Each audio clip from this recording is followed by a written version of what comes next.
All right, thank you guys for attending our workshop. We're really excited to talk to you guys about some great things in regards to the virtual environment and making sure that you stand out as an employee, but also as a potential employee. Awesome.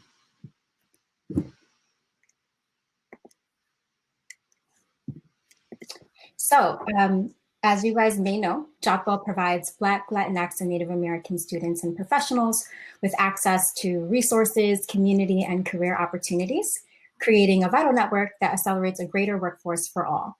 We are really here to help bridge the gap between our communities and our partners. We are not only experts in this space, but we're really dedicated in what we do. So we are really here to help guide and advocate for our community members. I like to look at myself as a cheerleader, but also a coach.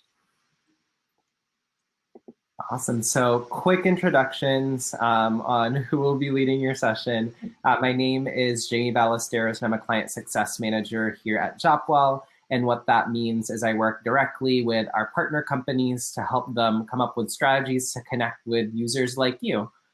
Started my career off as a high school teacher with the goal of providing folks who look like me and share my experiences, opportunities that I didn't have. And I definitely see the work that I do at JOPWELL as a continuation of that. So really excited to share some tips and tricks that I know have worked for me and for my clients just in terms of setting ourselves up in the virtual environment. Yes, and my name is Shanae. I am an enterprise recruiter here at JOPWELL. I focus primarily on finance opportunities for our partners. I've been working with JOPWELL for over 1.5 years now. Prior to my time here, I was working as an HR manager at a healthcare tech company. I have my master's in HR management with a focus on organizational behavior and diversity and inclusion. Extremely passionate about the work that I do and really grateful that I've been given the chance to share some great tips that I've learned throughout my time in the field to all of you today. So today, Jamie and I will be sharing insight on networking and interviewing virtually and working from home. After our presentation, we invite you all to ask questions. So please share those questions in the chat and we'll answer both on the chat and live. We also encourage you to connect with us on LinkedIn. Yeah, and also definitely if something pops up for you during our presentation, certainly type it in the chat, either a thought or a question. We'll definitely be scrolling back and monitoring the chat throughout. Cool. So as Shanae mentioned, the first portion of what we wanted to cover with regards to standing out in the virtual environment is networking, right? So I assume that some of you are here tonight to network. And so found this quote to be helpful just with regards to building your online brand in general. So people do make judgments on appearance, both in the real world and online. So it's really good to be aware of that, right? And it's really good to build your online presence for that reason. And given that the majority of engagement, so conferences, your work, social events will most likely be happening online this year, if not longer, it's important to build your online presence and be on multiple platforms and just be online. What does that mean exactly? So that means being on multiple platforms, like I mentioned. And first thing is first is be sure to complete your profile on whatever platform you're on and make sure it contains your current information. So does your headline, for instance, on LinkedIn reflect who you are now and what you're looking for? Does that even have a professional headshot, right? And if you're particularly looking for a job right now or just to make connections, certainly, as I mentioned, use multiple platforms. Be on LinkedIn, be on JOPWELL, be on Indeed. If you're still in college, certainly use Handshake as well. Be where the employers are and be where your connections are going to be.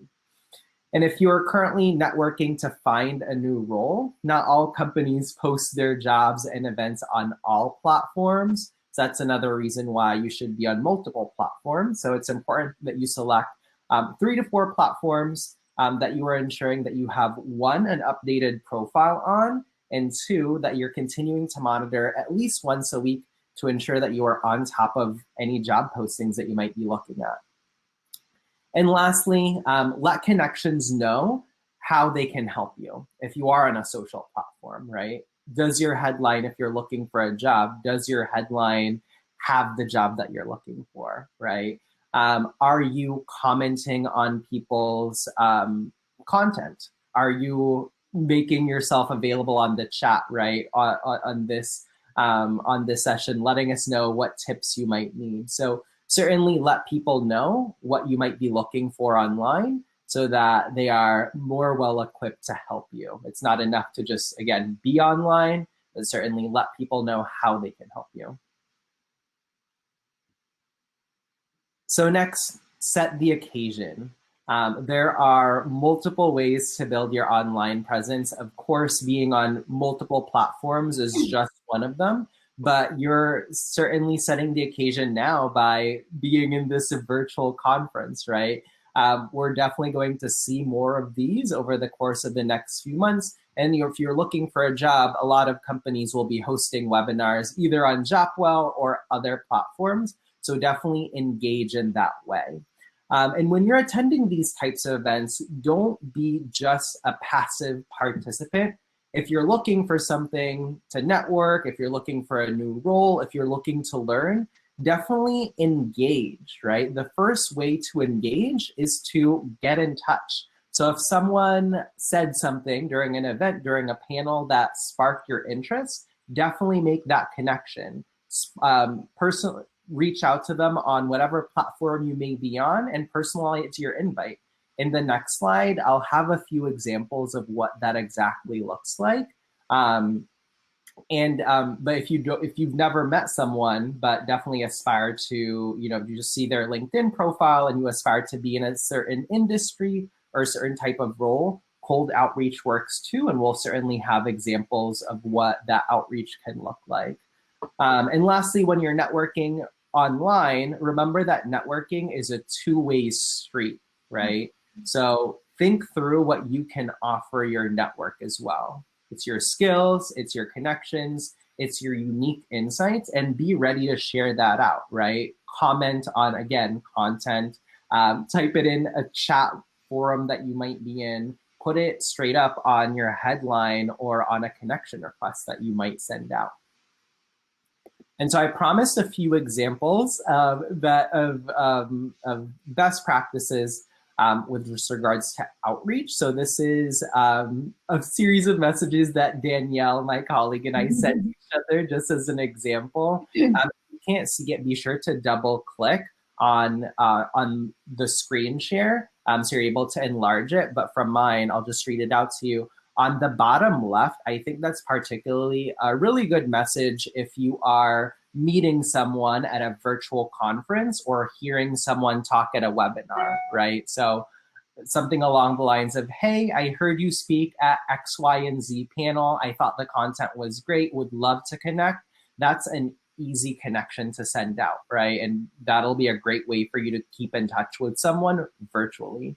But if you're reaching out to someone cold, the best thing I would recommend is look out for commonalities that you have. So in the top right, Danielle mentions, hey, I see that we have a few connections together, that we have similar connections. Would love to connect with you. I think that's a great outreach.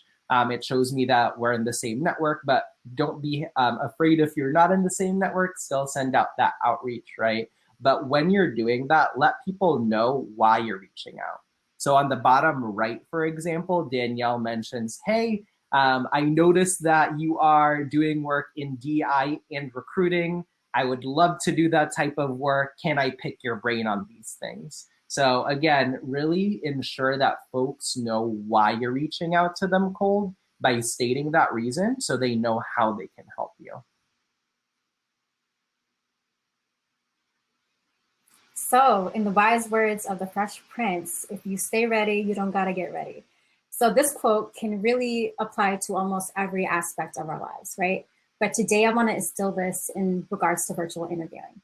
I wanna ensure that you all have insight on virtual interviewing tips and etiquette so that you can take your virtual interview skills to the next level.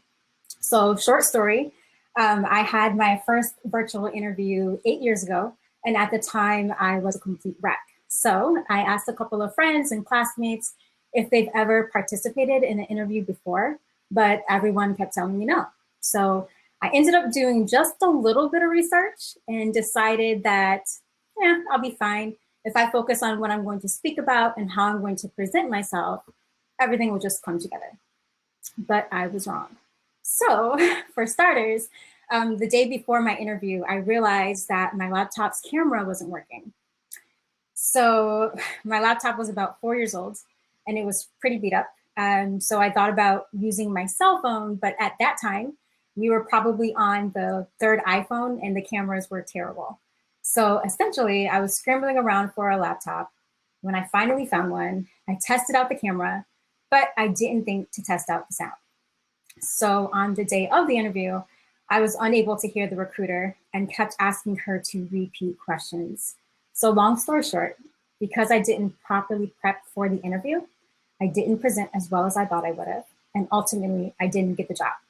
But today, I want you all to learn from my mistake so that you can have successful virtual interviews in the future.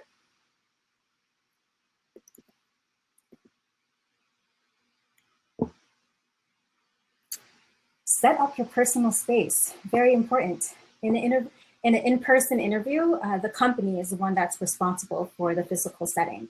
But for a virtual interview, you are. So it's important that you're creating a good impression, right? When choosing where to take your virtual interview, whether it's your bedroom or your kitchen, consider noise levels, internet connection, and lighting. Choose a quiet area and set up in front of the most neutral background that you can find, particularly a blank wall with natural lighting. Choose an area with little to no decorations and very little to no clutter. Make sure that there is proper lighting. You can never go wrong with natural lighting, as I stated before.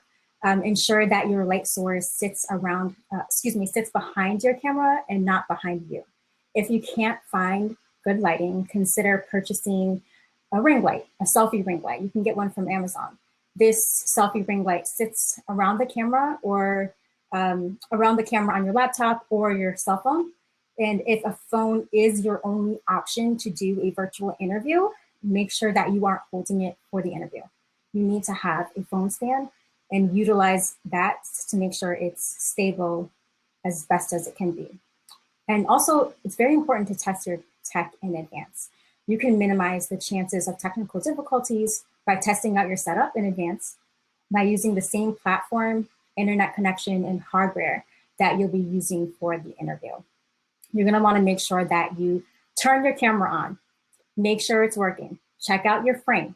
Again, if you know what platform you might be using for the interview, whether it's Skype or Zoom, make sure to download this app beforehand to familiarize yourself with the features. How to mute yourself, how to turn the camera on, and all the chat features. Test your microphone, very important.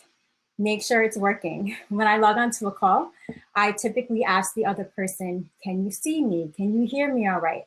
Rather than going through the awkward back and forth later on during the interview. And make sure you don't sit too far or too close to the camera. In an in-person interview, you wouldn't sit inches away, nor would you sit 10 feet away. Setting up your chair, you want to make sure that you don't look too tiny or too huge. Make sure that there's a little bit of empty space on the screen above your head and check that your shoulders and your upper chest are visible.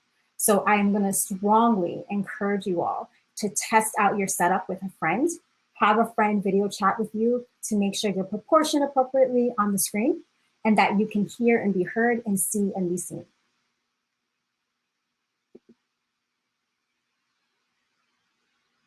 Dress for success. So you won't lose anything for being dressed up for just 1 hour.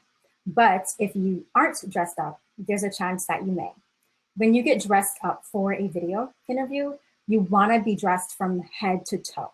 Be formal just as much as you would for an in-person interview. I know that sometimes, you're home and you might feel very comfortable, but you never want to send the wrong message about how interested you are in that role to the interviewer. So be formal, only for an hour. And I also encourage you all to just try on different outfits to make sure that you're choosing one that looks good on the platform that you're going to be using for the interview. So pretend that it's your first day of high school and you want to show off all your good clothes. Have a fashion show if that works for you. Avoid overpowering patterns, flashy accessories, bold makeup, low-cut shirts, and any items with rips, tears, or stains. And if you're still stuck on what you should wear, ask. Never hesitate to ask the recruiter. They're there to help you through the process. Awesome. And I would say that although these specific tips are with regards to virtual interviewing, you can certainly apply these to, Zoom etiquette in general, right? If you are particularly working in a client-facing role, you're wanting to always present your best self to your client, right? Or even your coworkers, and Sinead is going to go over that more specifically in the work from home tips. But I just want to highlight that, certainly these tips are also applicable just in general across the board to, again, Zoom etiquette. So with virtual interviewing, it's also just important to remember to keep your energy level high. So similar to an in-person interview, you should look to develop a connection with your interviewer. Ultimately, you want this person to like you a little bit, so it's important to keep your energy up. Sorry, was I breaking up, Shanae? Awesome, just making sure. So what I always also like to ensure that I'm doing is I'm speaking clearly in front of the camera, right? I think in a virtual environment, that's a little bit harder because Wi-Fi connection might be an issue. There might be a lag, but I always ensure that I'm speaking a little bit slower than I usually would at work or in person, and I'm enunciating a little bit more.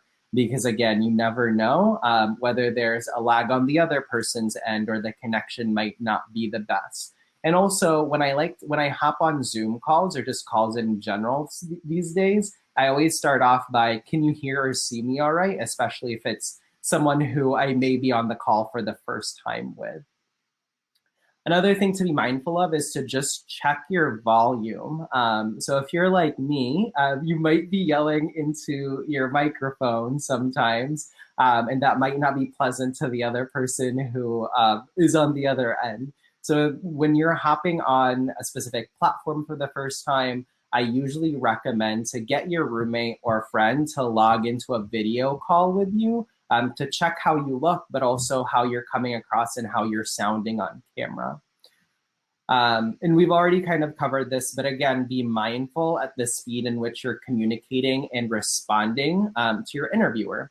Depending on how good your interviewer's Wi-Fi connection is, there might be a slight delay, and you don't want to take the risk as well of interrupting someone while they're speaking. So I recommend taking at least 2 seconds or pausing for 2 seconds prior to responding to someone just to make sure they're done speaking.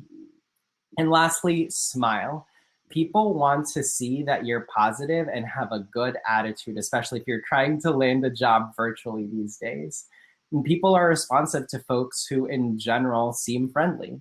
And given that this is a virtual interview, folks can't read your body language, so they may actually over-index on your facial expression.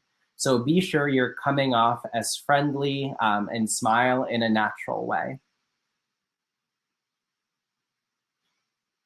And lastly, again, I would say this tip goes for just being on work calls in general as well. So before I hop on a call, for instance, I like to make sure that any unnecessary windows, I close them. It's also really distracting on calls if you're hearing kind of like email notifications pop up, Slack notifications pop up. So for the duration of your call, be sure that those things are off so it's not distracting to the other person. It's not distracting to you, right? Because when you're having a conversation with someone and you see a Slack notification pops up, I'm not sure about you, but I start thinking about what that Slack notification is, which derails me from the conversation that I'm having. And then lastly, I think for an interview, it's pretty easy, especially if you're working from home or you're in your own environment, to think that, you might have your notes up. While it's totally fine to have your notes in a notebook, definitely do not, focus on your notes too much. are focused on or have them on this all over your screen, because that can be distracting to you. And it's pretty easy for someone to tell that you might be reading off the screen as well. All right, we're taking it back to the Fresh Prince. We got Carlton this time. So now I really want to share some tips on how to stand out while working virtually, right? So this is all going to be about working from home. But first, I want to encourage you all to stay on task and to stay on schedule, right? Very important. If you already have a job that requires you to work from home, or if you're about to start a new job that will require you to work from home, make sure that you're putting the same professionalism and effort that's expected in the office. In other words, don't get too comfortable, because truth be told, there are plenty of talented, dedicated, and organized people without work right now. And if you aren't performing appropriately, management could easily replace you with someone that will.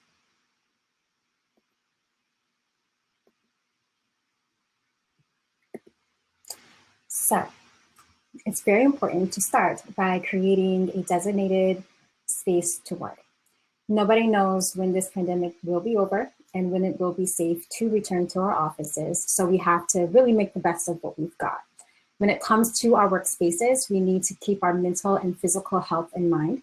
So when you're thinking about where to set up, ensure that it's in a place where you can get some good lighting. Not sure about you guys, but for me, sunlight makes everything better. Second, make sure that you're setting your workspace up in an area that doesn't have much clutter or many noises. If you're speaking to someone on camera, their attention should be on you and not on the clutter in the background. Also, you don't want to build up frustration because of all the loud noises, whether it's being caused by children or roommates. So an ideal setup would be one with adequate space, right? In a private room with a door to cut off distractions, in an area with good internet connection, very important, good lighting, and one with visualizations of goals that you wish to achieve in your site. Post-its, if you have a whiteboard, write those goals down so that you can always look up and remember those, so you can stay on task and focused. When it comes to equipment needed to fill the space, think about your posture. Ergonomics is critical for office workers. We sit at our desk most of our days staring at a screen. So it's important to have a chair, a desk, and a screen that fit your height and encourage proper upright posture in your home. If you can't afford such items, don't hesitate to ask your employer. They may cover the costs. You can ask for a desk, chair, printer, mouse, screen, whatever you need, whatever basic items you need to get the job done. And remember, just because your company hasn't offered to purchase a desk doesn't mean that they won't. Besides, many companies are really saving a lot of money right now because they're not spending things on employee travel, electricity, or even rent during this time. So it doesn't hurt, okay? But if an employee does deny your request and you don't have the funds or even the space for those items, utilize the kitchen table, or worst case scenario, I don't recommend this, but worst case scenario, you might have to sit on the couch. If you do have to sit on the couch, make sure that you're not sprawled out. Make sure that you're not slouching or in a position that could make you easily fall asleep. Something else that's really important to note is that having a designated space also makes it easier to kind of walk away from the work at the end of the day, right?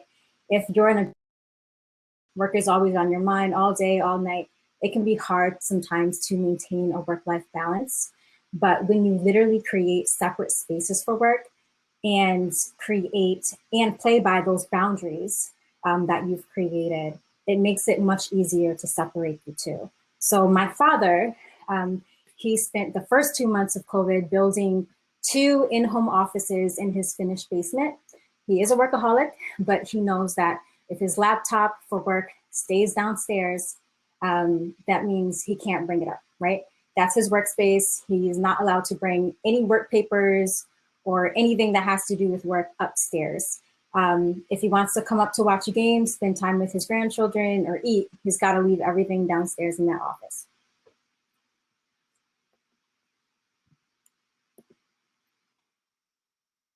Be on time all of the time. So important. Many Americans, especially those in New York, in the New York metro area, or in areas where you have to rely heavily on public transportation, or for those that have a long commute or where there's congested traffic, are really saving a lot of time in the morning on their commutes right now. That's extra time to sleep in, eat breakfast, exercise, pray, meditate, prepare for the day, etc. So there really is no excuse for starting work late. If your day starts at 9 a.m., then you shouldn't be late to a 9:15 a.m. meeting. COVID has ruined many people's sleeping schedules, including mine. So if you find yourself waking up minutes before your day starts, set an alarm. Keep a morning routine. My roommate told me this, keep a morning routine, very important, or create one so that you won't be late. If you find yourself consistently late to meetings, that can frustrate your manager, coworkers, or clients. You're really cutting into their time and ultimately showing that you don't really care. To help, you can set up alerts on a digital calendar. Another way to combat tardiness is really just testing your technology in advance, right? You never want to use poor technology as an excuse for being late to a meeting. So before you jump on a virtual call with a client, make sure you test out the platform ahead of time. Check the mic, the speaker, how to mute and unmute. Make sure your computer, tablet, and phones are charged. At the end of every day, plug these items into their chargers and make sure they're good for the next day. And lastly, limit your distractions. Jamie touched on this during the interviewing part, but I want to really stress it again. Everyone's patience and tolerance levels are different. Some managers and clients can be understanding when it comes to being a few minutes late, but others may not.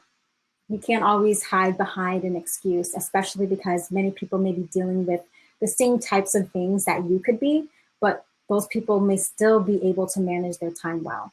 Carve out time on your work calendar for personal calls, meals, or anything else that could really distract you from being present and being on time.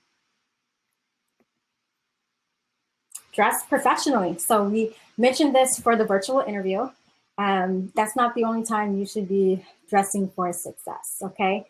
So even when you've landed that job, you still need to look appropriately for your workday, right? If you dress professionally, it really helps with a lot of different things. You don't really have to wear a suit or a tie, but you do need to look presentable. So pajamas, sweats, clothing with rips and stains are not options for virtual meetings. If you want to wear a plain t-shirt, that's fine, but slip on a nice sweater or top it off with a blazer for a virtual meeting, you know? Make sure your hair always looks presentable. If you can't go to the barbershop, you can't go to the salon, that does not give you the okay to wear a hat or a headscarf in efforts to cover up your hair, okay? Not an acceptable excuse, really. Remember that how we dress is an important psychological factor in maintaining confidence and good mental health. So if we dress professionally while we're working, we allow ourselves control over our attitudes. When we think about productivity, our clothes can really be a visual reminder to get things done, right? When we dress for work, we're affirming our commitment to actually doing that work. When you look good, you feel good, it makes you more productive, it makes you feel better about yourself. So because some people that work at home don't have the opportunity to limit all interruptions, especially those that have children working from home as well, you can utilize your clothing to really set up boundaries, right? Let your kids know that, hey, when I'm in my work attire, that means I'm in work mode. But when I'm in my lounge clothes, I'm not. With this setup, you can potentially limit interruptions from many people.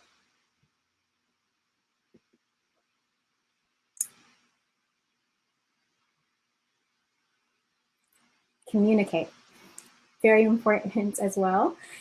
So I was reading an article in Forbes about working from home to really just prepare myself. And something that really stuck out to me was the message of ensuring that communication is clear, thorough, concise, regular, and visual, right? Communication is really important when we are in the same physical setting and even much more critical when we're not in the same space. So we need to be proactive with our communication. That means providing brief updates. If someone was supposed to contact you first, but the call never came through, reach out to them. If you're required to provide frequent updates on a project, set recurring meetings with stakeholders or managers. Be mindful of potential misinterpretations as well. We live in a society where texting and email may be easier, less time consuming, and more welcome than a phone call at this point. But since you aren't speaking, the tone of the message can be very misleading to others. To help with this, be sure that you proofread your messages, check for proper sentence structure, grammar, punctuation, language, and lastly, avoid cap locks. It's never good to send a message in all uppercase letters. That can really, do more harm than good. So it's also really essential to note that phone and a video call are really the best ways to avoid misinterpretations, because your facial expressions, tones, and just the way you carry a message can all be read and understood in a way that you want it to be, right? Video calls are also better because more people you see, the more you stay on top of their mind, right? Another way to really stay on top of someone's mind is by keeping your colleagues in the loop, right? Copy them to emails when appropriate, use discretion, however, and be mindful of overstepping a manager. Don't CC their boss in an email that they don't need to be in, but definitely keep communication open in the form of like sharing information so that you can stand out. And lastly, you want to make sure that you're asking your manager and any client that you have contact with what the best forms of communication may be, which platforms are best to use. If your boss uses a mix of formal and informal platforms like Slack, go for it. Just know when to use which and the appropriate platform to share certain information on. Engagement. So when you're working from home, you don't really get to socialize with your peers as you would in an office. I understand that socialization may not really be for everyone, but if you're like me and enjoy building relationships with coworkers, you'll want to stay connected with your teammates in some form or fashion, right? Here at JOPWELL, we have something called the Social Squad that hosts a series of different virtual events such as happy hours, group meditations, and other like non-work related events that really help build community with internal staff. If you don't have a company culture committee at your job, start one. And if you don't have the time, start small, right? Talk to your manager about hosting fun virtual events or request coffee chats with some of your coworkers. This really helps build rapport, allows you to take a break from work-related items, and can also allow you to learn more about your peers.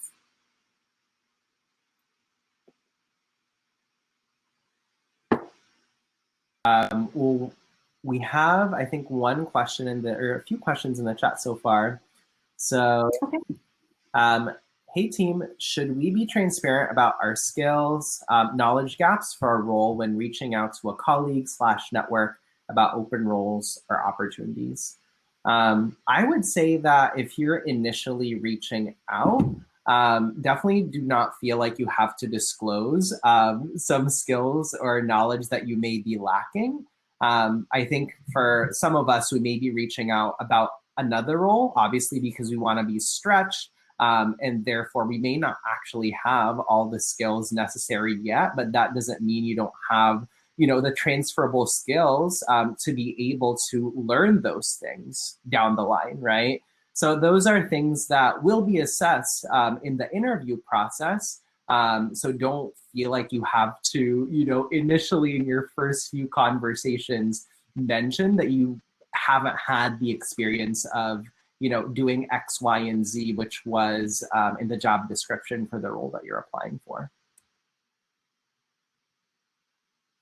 I hope that was helpful. I'm not sure if you have anything to add to that, Shanae.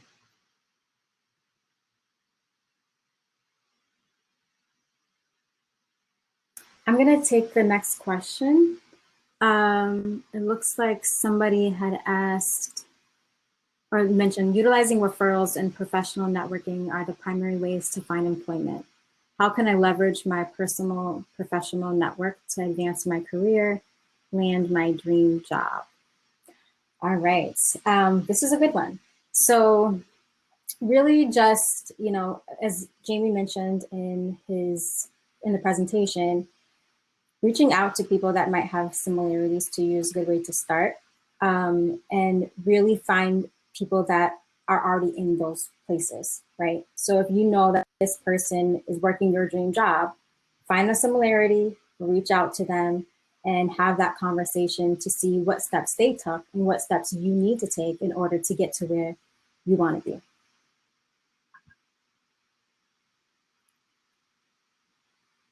Yeah, and I would say too, just to add to that, and I covered this as well, but just be sure folks know how to help you, right? So being explicit with why you're reaching out to folks. So I'm reaching out to you because you're in a position where I want to be in 2 years and I want to get there and I want to learn how, right? Otherwise, folks won't know how to help you. Cool. But yeah, keep your questions coming in the chat. I think one thing that we touched upon, or Sinead touched upon in the work from home, is definitely like over communicating. Mm-hmm. So things that I do or definitely recommend is just like setting norms up with your team on what that could look like. So it could mean that, you're putting everything on your calendar. If you're out of office, you're, putting that on the calendar, but also putting it on your manager's calendar. Or also know that we're all working from home, right? Some of us might have kids and might have to deal with things in the middle of the day because we are working from home. If that is the case, definitely put it on your calendar and let folks know on your team when you might be offline. So that's certainly something I like to do, is just over communicate what my schedule looks like, given that we are in a work from home environment that may not be typical sometimes.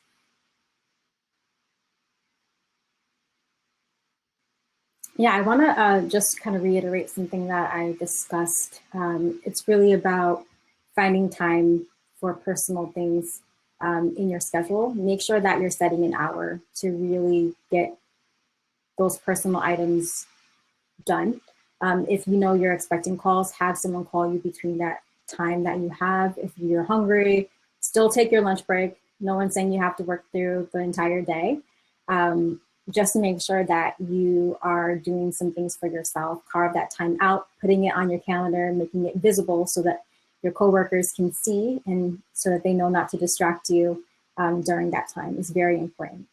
Yeah, and I also just want to underscore the point Sinead made in terms of setting up different spaces for where you work. So prior to COVID, I definitely did not have a desk at home.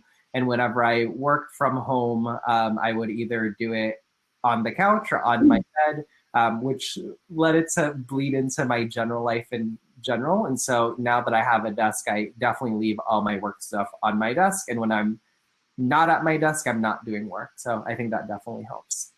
Yeah. And just last thought for me, sometimes it can be, if you're working at a desk, and you're not working from the couch or you're actually working, sometimes it can be really hard to kind of,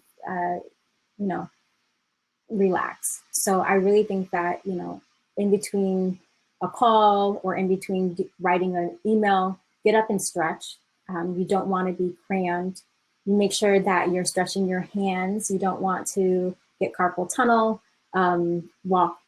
If you're in the office and you get up and walk to the bathroom, you're getting up and walking to go to get lunch, you're walking to other people's desks. It's very important that you're getting up and you're moving.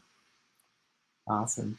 Well, thank you all so much for joining us today. Definitely feel free to connect with Sinead and I on LinkedIn. Happy to, of course, connect, but also answer any questions you all might have outside of our time together tonight. Yeah, thank you guys so much for attending.